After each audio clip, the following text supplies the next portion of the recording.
Off we go, everybody. Scott Stevens here with a look at some weather around the country and a few places that have been hotspots weather-wise around the world. China has been at the top of the list. I don't know how many weeks now, but it hasn't ended there. And I have this sense that we're kind of at the crescendo, because I look at the calendar and here we are, 21 August. And the summer rains, the monsoons, these patterns begin to shift a little bit as we tend to hit the end of the season. We will see that in the States with the high pressure ridge that's been in place in the West. Yes, it can go through August, it can go through September, but in not quite the state that it had been. So I would anticipate that we'll begin to see a little bit of weakening in that ridge out west, that Four Corners high that has supported the dry conditions in and on and off state for a period of months now. So we'll watch that begin to evolve and kind of weaken and taking some beatings from some cooler air up to the north, because that is definitely in place. It's Friday. Hope you've had a good week, and I've got something planned for the weekend, provided you can get outside and breathe. You know, that's always nice if you can do that. I'm looking outside and it's kind of smoky out there. Visibility yesterday had been greater than 30 miles, 35 miles. I can probably see 100 miles or nearly 100 miles on a clear day. And today, visibility is probably somewhere between 5 and 7 miles. It still doesn't smell that bad, at least to my nose. I know others are struggling for us. Just that air quality. You can only take so much of it for so long. Yes, we do have two hurricanes headed towards Louisiana. And it's happened before, but not quite as crazy as this. So we'll have a look at that. In fact, that is one tweet I did not get up there. It was one of the guys from Colorado State University and their hurricane forecasting department, because they've had Dr. William Gray there, Bill Gray, who is just a pro at hurricanes. And so they have a rather healthy department out there in Fort Collins at CSU to deal with hurricanes. But yeah, it's going to be a very interesting Monday, Tuesday, Wednesday situation for us stateside. All right, so let's head on over. And one of the storm chasers that we've got here in Colorado loves to head out into the plains. Crazy or not, I don't know. But at the end of two seasons, this is what his vehicle looks like. And he's called it the Dominator. But this poor little Subaru Forester XT is just kind of taking a hitting. Look at all that hail damage. That is just NUTS. But, the things you do for thrills. Something else that is on my stream is Robert Kiyosaki is why Warren Buffett being out of stocks. The banks are bankrupt, major bank crisis coming in fast, he says. Fed and Treasury to take over the banking system with a question mark. Fed and Treasury helicopter fake money directed the people to avoid mass rioting. Maybe it's time to think about how much gold, silver, and my favorite, silver and Bitcoin. So this is something that's on the news, and maybe this is what the financial system will look like before all is said and done, as we're really kind of struggling with fires in California. This is when you're going to wear a mask because of the smoke. You're going to wash your hands because you've been fighting a fire, and social distancing just to stay away from the heat. Maybe the sign is still applicable, but just with a different scenario. But the fire, is going. And there's so much dead wood and so much management, whether you believe it's mismanagement or proper management. There has been a lot of management of our public lands and a lot of encroachment by industry, by developers into places that probably should not have been developed. And we've built with wood. We have built with wood, 2x4s, 2x6s, particle board, press board. It burns. It just burns. There's a way that maybe on another side of this economic turmoil that's coming, that we will choose to respect the planet in a different way. Otherwise, these lessons are going to get more and more difficult as time goes on. Outside of Colorado Springs yesterday, with one of the few incredible thunderstorms that was around, and of course, if it's Colorado Springs, it has hail in it. And often a lot of hail this big, hail this big, hail this big. It happens in the Springs. It is just it is a regular, common occurrence in Colorado Springs. And if you don't have a garage to hide your cars to get it out of the weather, then probably within 2-3 years' time, you will inevitably filing a claim for insurance companies. So we begin to look at the Gulf. We have got Laura, and will likely be Marco. Marco in the Gulf right now. It's just north of Nicaragua. This tweet is a little bit elderly, but Puerto Rico under the gun over the next 24 to 30 hours. Thankfully, the storm is just beginning to amp up and will probably be past Puerto Rico before it reaches max intensity. That may not even happen until we get into the Gulf of Mexico. But this whole chain of islands from Puerto Rico, Culebra, Vieques, and then on into the Dominican Republic and Haiti, and then grazing the north coast of Cuba. So there's going to be a lot of people impacted by Laura through the weekend, and then we'll watch with bated breath as to where the models eventually take it ashore. Earlier, it had looked like Marco would be the stronger of the storm, but the latest 18Z models now have Laura as the most potent of the one. And then the record shortest time between U.S. hurricane landfalls, but 23 hours back on September 4th and 5th. That was a long time ago, 1933. One made landfall in Florida and the other in Texas, and both were not along the Gulf Coast, which is what could happen here. Well, one location that we talked about probably a month and a half ago that had not seen a whole lot of severe weather outside of hail was Wichita and the National Weather Service office for Wichita. And they have an area of responsibility, an area of forecast, a domain that they have responsibility for, with Topeka off to the north and Springfield, Missouri off to the west, and either Oklahoma City or Tulsa to the south and southeast. So today breaks the record for going the latest in the year without a tornado in the Wichita forecast area, which is roughly the southeastern corner of Kansas. The previous record was August 20 back in 1989. The official tornado record keeping began in Wichita in 1950 for this kind of statistic. So it is kind of unusual that hole in the donut has not seen a tornado make impact or make landfall at that point in time. So good going for Kansas and Wichita that you've made it through the system, made it through absolutely the bulk of the summer season without dealing without a hurricane. Kind of an interesting marker to have in your city with I'm interpreting this because of the way the scale begins at 208. I'm guessing that's maybe 208 meters above sea level. And then this would be 212 meters above sea level. So we have essentially 4, maybe 5 meter, 4.5, 4.8 meter height. And what we're going to then do is then look at this monument, this marker, this measuring stone underwater right now, as this town, is really kind of been hammered by the waters. And we'll look at the forecast here for China in a moment. There's a little bit of relief, but there's a lot of situations, a lot of scenarios that have not been gamed out. There are tens, if not hundreds of millions of homes where the foundations are likely fatally flawed now because the foundation is ruined. Roads and highways, bridges, railroads, airports, all kinds of things which need to sit in bedrock, that needs to be stable, will have to be examined by a structural engineer. And then there's going to be a determination. It is either sound or it's unsound. It either opens or it doesn't open. And it may be questionable.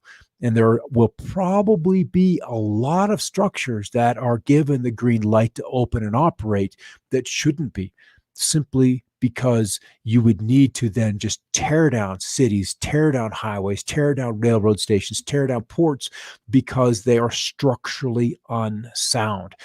And that is going to be an expense that China is going to come to terms with as we go through the rest of the season. All right, we'll skip past Ryan because we'll be dealing with that. And then Canada, believe it or not, tearing down a coal-fired plant to put up a solar plant in Canada, in Eastern Canada. Now, the World Economic Forum is all about it, but then, Canada, don't get me wrong, maybe they're a little farther north than where we are. Coal burns regardless of the temperature outside, and I don't want to defend the fossil fuel industry for their many, many crimes, but it's just that you got to replace it with something that actually has the reliability of what you're tearing down. So it's like we're creating this big void in the grid without an appropriate response. And we'll see how that turns out for them. So better or worse, it's underway. All right, back to China. And what we're looking at are blues and greens are locations. Here's a scale down at the bottom. White is the we're breaking even as far as precipitation. So green is upwards of 2 inches above normal, which would be in the highlands above the Three Gorges Dam, and then browns and reds drier than normal, which is where it has been very wet recently. So on the whole, I'm seeing a large portion of China, maybe 60%, that looks like it's modeled to be over the next 7 days at or below normal precipitation. So that's the good news. Where we're seeing a large, this is probably because of a tropical storm, is North Korea, South Korea, where their food resources. Well, South Korea has open trade. North Korea is under sanctions. So North Korea is going to be in a desperate situation as we get to wintertime. So that's kind of the unfortunate side of these floods. All right, back to the National Interagency Fire Center. If you're in the western states, you're breathing smoke. There's pretty much no way around it. Even with the mask on, some of those particles, like viruses, get through. So the national preparedness level has been at level 5 since the 18th. So that's running up on 3 days now. And now we're currently running 92 large fires, having burned 1.2 million acres in 14 states, with about 25,000 wildland firefighters, support personnel assigned to these incidences across the country. Critical weather conditions have caused several fires in California to gain tens of thousands of acres, and the one in in west central Colorado had a dry thunderstorm pop overhead tonight, and then it because of the 30, 40 plus mile an hour winds, burned a few extra it was like 10 to 20,000 acres just overnight. When typically you get the little higher humidity, you get the calmer winds, and then you can try to work on it. But we're just really shorthanded to deal with the fires that are in place. Right now, 92 active fires, and the acreage burned as of this morning, 1.18 million acres. And then the different states and acreage. So Alaska with 7 fires, Arizona with 11, California with 27, with nearly 1 million acres burned, Colorado with 5 acres, with almost 180,000 acres burned, Florida with a fire with a small 102 acres, but it depends on what that's embedded within. Will determine how quickly and how fast that can grow. Idaho with 3 fires with almost 50,000 acres. Montana also with 3 fires with fewer 8,200 acres. Nevada with two fires. New Mexico 2 fires and almost coming up on 5,000 acres. In Oregon, they're big ones in Oregon. We can see those on satellite imagery with 46,000 acres burned. So the heat's in place for the western states. It doesn't look like that's going to give up just yet. We'll take record highs out west until we get to Tuesday. By Wednesday, it begins to simmer down, and then Thursday the heat pops up with Phoenix expected to get close to the previous record of 113 set back in 2009. So we've got a hot weekend ahead, and all the best to those firefighters and the support personnel, and whatever you could do to kind of help them out. That'd be a really good thing. Humans can rebuild, but the wildlife cannot. No, and they've got shorter lifespans, and with the habitat burned out, they'll be forced to, they'll probably perish and then relocate. And ultimately, as we saw on Tuesday or on Monday with my Another Perspective show, looking back at Yellowstone and the devastation that happened in Yellowstone 32 years ago, but then in the span of 5, 6, 7 years, the fire is a benefit. And much of the forests in Colorado have between 50 and 90% of the standing timber is dead. It has to be logged or burned, one of the two, and it's healthier if it burns. So we're going to see this burning cycle accelerating, whether we deal with climate change or not. That much standing timber, that much load in the forest is going to have to be contended with one way or another. There's really no way around it. There's the explosive fire situation and then flooding in the UK. What I want to look at is just the last 10-day anomaly at the surface of North America with northern slope of Alaska, 5 to 7 to 8 degrees above normal. It's been hot in the southwest. We can see that little bullseye right there of the Great Salt Lake, where they're at or a little bit cooler than normal with the cool waters there. And then cool through the mid-Mississippi Valley, northeastern Oklahoma, where they've had enough thunder showers to really kind of combat the drought situation. Highest temperature in the country yesterday, 122 at Death Valley. Once again, Peter Sinks, Utah, coming in at 30. And now we're back to Laura and 14. And for the Louisianans out there, as we kind of kind of get a little nervous about what's going to happen with these two guys. So Laura in the latest models looks like it'll be the stronger of the two. We'll look at those momentarily. We'll come up here and a little gander at the cones and the forecast strength. So across the Lesser Antilles and then the Bahamas, and then across Puerto Rico tonight, tomorrow. So by 3 o'clock tomorrow afternoon, local time, it should be clear of the island. There'll still be the wraparound effect from it, but with the island having a little bit of drought situation, the rainfall, if it doesn't come too intense, too quickly. I mean, Isaias was pretty generous to the rains, so they took care of most of the drought there. But if we can just keep the winds, we'll take the rain. And then the Dominica and Haiti through the night, Saturday night and through Sunday morning, and then along the whole coast of northern Cuba to be raised by this storm. And again, this is a lot of landfall through this to go through, so it doesn't even really bring it to a hurricane intensity until we're free of all this land. S indicating tropical storm, and then H for the hurricane, and that takes it nearly to the mouth of the Mississippi. All right, Marco, next round. Or what is still tropical storm 14. See if we got an active link there, and come on in here to the map and the cones and the forecast. This one, it takes it into the mid-Texas coastline. So either way, Louisiana is into a close call, and it doesn't really become a hurricane until Monday afternoon. At least that's what the models are thinking. And there's the storm. It's not terribly organized just yet, but the conditions are pretty favorable for that to happen. And then Marco just now beginning to roll northward from Nicaragua.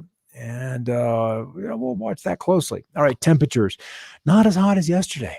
And that's a really, really good thing that we're just not quite that hot. Still triple digits throughout a good chunk of Arizona, but they've had some thunderstorms. They've had some cooling rain. Not as much water as they could need, obviously. And even then, if it were to come to so quickly, the soils are so dry that they would end up being hydrophobic. You know, when you drop water on something and it just remains beaded, it doesn't relax the tension and then soak in.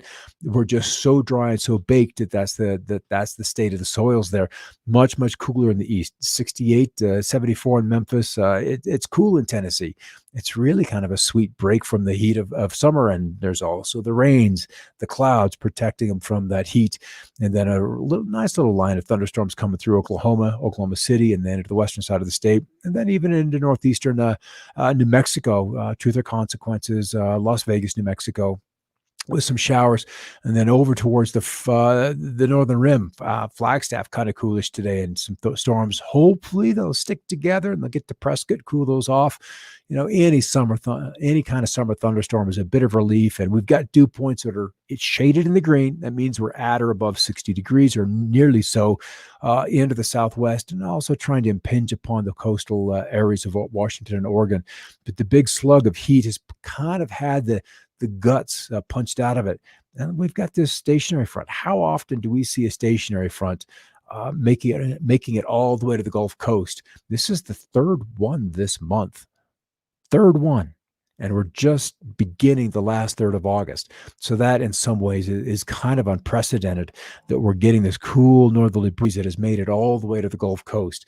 That's kind of unprecedented. Now, Guinevere was the other hurricane that went through Cabo San Lucas day before yesterday. And it's just slowly crawling up the coast of Baja. There's not much left to it. It still has an open center of circulation, but ahead of it is some of that moisture that will provide some fuel for some thunderstorms for California.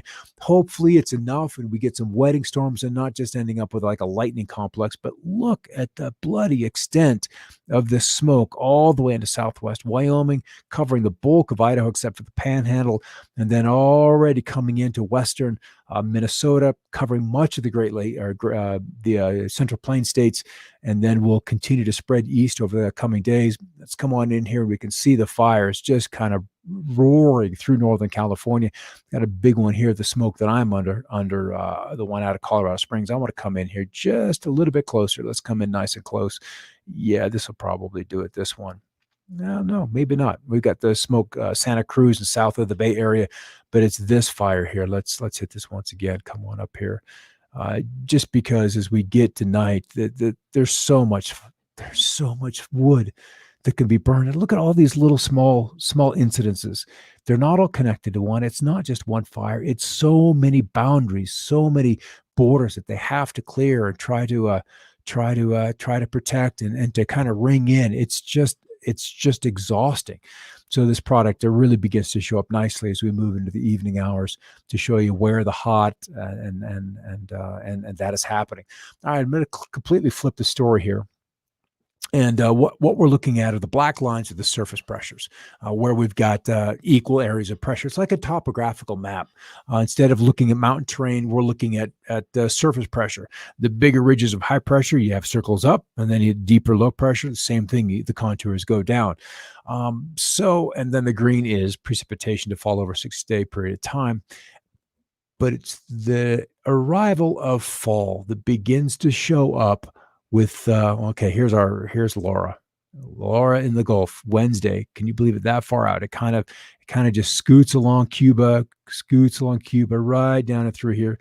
This is Marco, which this latest model run just was not too terribly enthusiastic about forming. In fact, it turned it in towards Corpus Christi, and then maybe just north of South Padre. But then Laura takes it into western Louisiana as a full-fledged, probably Category 3 event.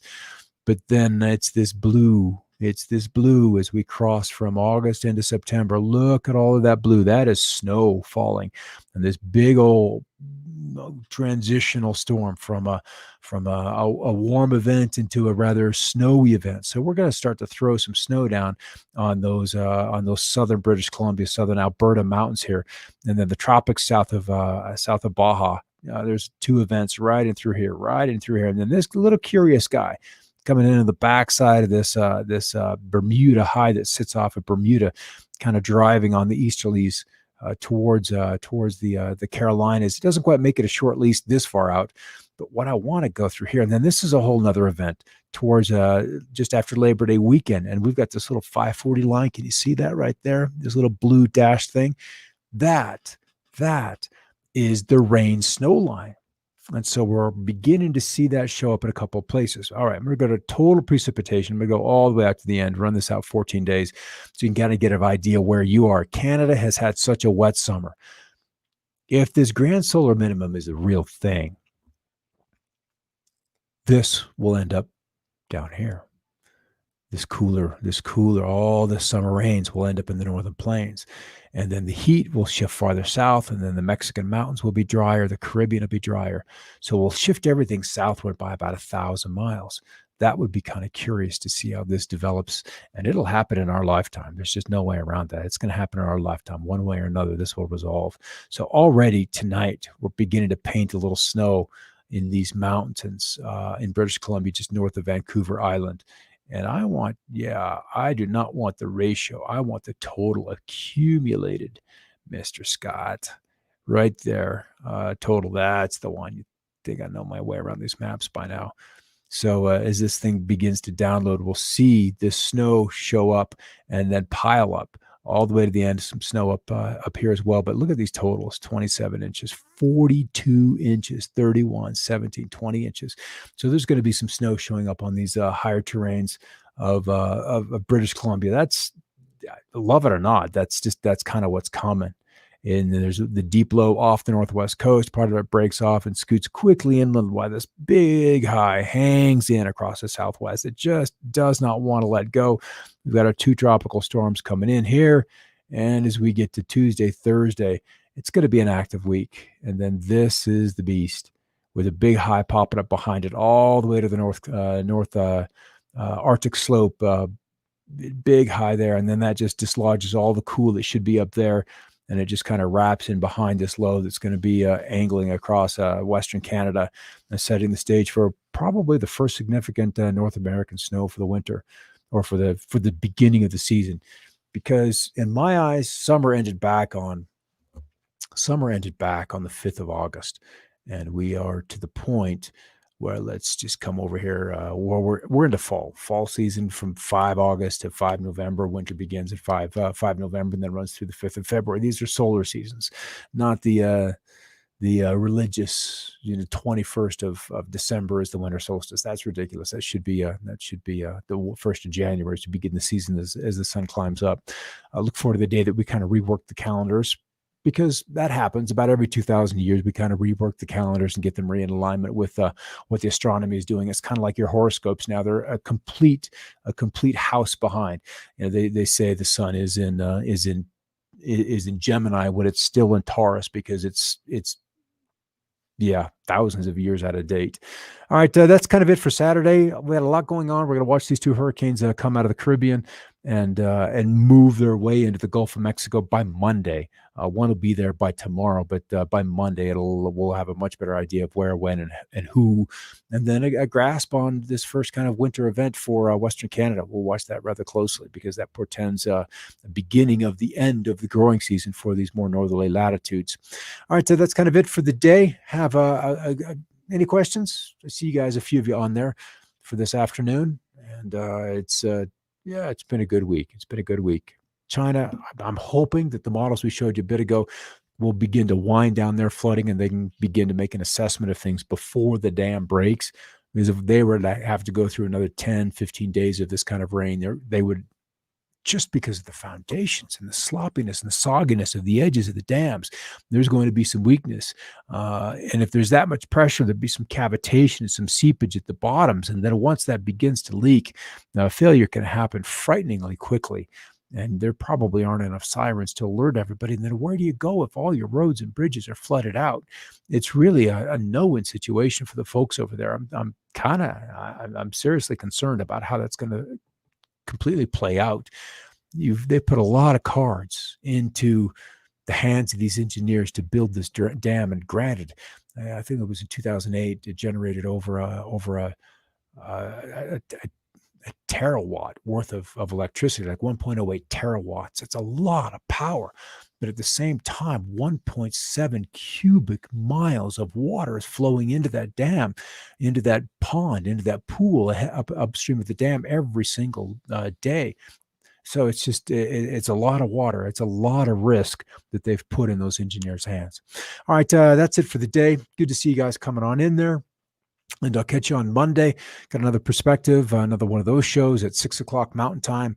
And we'll probably continue to evolve this climate story, because it's just that important. And it's not something. Heck, we're not even having true conventions anymore. They're all fake jobs. And the debates, if we're going to have online conventions, that means that we're probably not even going to have true political debates. And that's criminal. That's criminal. We've got topics that are just too important for us not to talk about. I mean, for our own well-being and those of our kids and so forth. All right, I'll see you on Monday. Have a great weekend, and stay safe and keep looking.